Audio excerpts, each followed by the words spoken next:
बहुत समय पहले एक टोनी चूड़ा रहता था और एक टोनी चिड़िया और उनके बच्चे भी थे। उनके घर में एक बूढ़ी अम्मा थी और टोनी डेली बाहर जाता था अपने खेत में तरबूज लगाता था। रोज पानी देता था वो तरबूज को बेच कर वो पैसे लेके आ जाता था।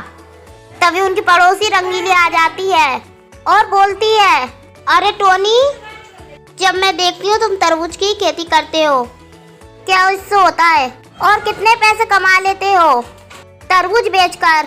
टोनी बोलती है, अरे मैं तरबूज बेचकर जितना कमा लेती हूँ उतना ठीक है, क्योंकि मेरा पति तो कुछ करता नहीं है। अगर मैं इन तरबूज की देखभाल न करूँ, अगर ये सूख जाते हैं, मैं इन्हें बेचकर 2 पैसे कमा लेती हूँ। सुन टोनी, अगर तू इसी तरह काम करती रहेगी तो कालू तेरे ऊपर बोझ बन जाएगा और इतना आलसी तू उसको नहीं बना तो उसको भी खेतों में काम करवाना शुरू कर दे। तभी टोनी रोते हुए बोलती है, मुझे कुछ समझ में नहीं आता कि काकी मैं क्या करूं। एक दिन टोनी की तबीयत ठीक नहीं रहती। तभी वो अपने आलसी पति को जगाती है, सुनिए जी, आज आप खेत जाइएगा और खेत में पानी दीजिएगा। अगर आज खेत में पानी नहीं दिया तो फसल सूख जाएगी।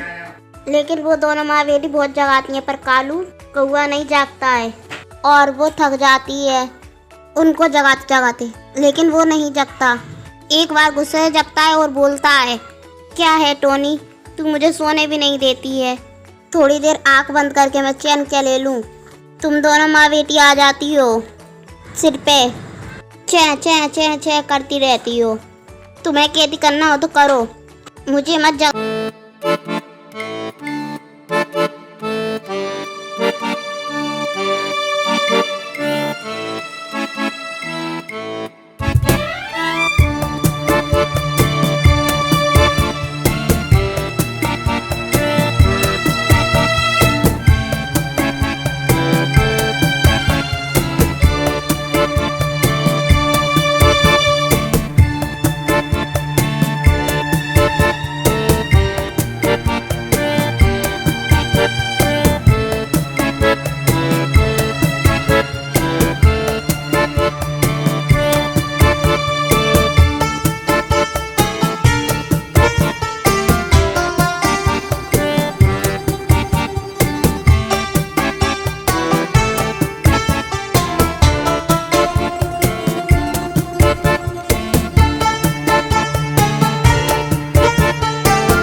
पत्नी उसकी बोलती है, अब हम क्या करेंगे जी?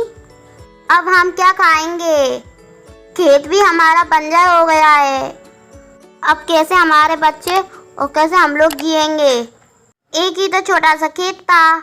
अगले दिन कालू कौवा काम की तलाश में चला आता है। भैया, काम मिलेगा? मैं बहुत गरीब हूँ, मुझे अपने होटल में काम दे दो। फिर तोता बोलता है, तुम लोगों को मैं अच्छी तरह जानता हूँ, क्या पता चोर हो या लुटेरे हो। फिर बोलता है कौवा, नहीं भाई, मैं बहुत गरीब हूँ, मुझे काम दे दो। फिर तोता और कौवा बातचीत कर लेते हैं और तोता चला जाता है, एक डाल पे बैठ जाता है और सोचने लगता है कि अब क्या करूँ। फिर दूसरे होटल पे जाता है, उनसे भी बोलता है, भैया मुझे काम पे लगा लो, मैं बहुत गरीब हूँ, मेरे पास कुछ खेती बाड़ी नहीं है। फिर कबूतर बोलता है, क्या तुम काम करोगे मेरे होटल में? और फिर कालू कौआ को रख लेता है काम पर और बर्तन वगैरह धोने के काम पर। और पीछे से कबूतर देख रहा था कि कालू कौआ काम अच्छा करता है कि या नहीं।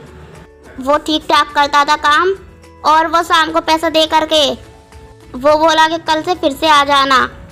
और वो फिर पत्नी के पास आता है और सारी बात बताता है। और ऐसा काम के बारे में सोचने पर टुनटुनी बहुत रोने लगती है, जो कि बर्तन वगैरह धोने पर उनका पति बोलता है तो बहुत ही ज़्यादा रोने लगती है। रोती और बोलती टुनटुनी, हे भगवान, अभी तो मेरी बेटी आई है, पता नहीं कैसा कैसा दिन देखने को मिलेगा। अब पता नहीं टुनटुनी क्या खाएगी, क्या पिएंगे, ऐसा काम देख लिया है। वो तीनों भूखे शाम को सो जाते हैं। अगले दिन सुंदरवन से उनकी काकी मिलने के लिए आती है। काकी, आप मेरे घर? क्या करूं बहू, अब तेरे सिवा मेरा कौन है इस गांव में और इस घर में। अब तो मुझसे खेतीबाड़ी का काम भी नहीं हो रहा है। और बता कालू बेटा, अब तू क्या कर रहा है अभी? वो बूढ़ी अम्मा आती है, अपनी खेतीबाड़ी साड़ी दे देती है। तो दोस्तों, कहानी पसंद आए तो लाइक करें और चैनल को सब्सक्राइब जरूर कर लें। Bye bye friends.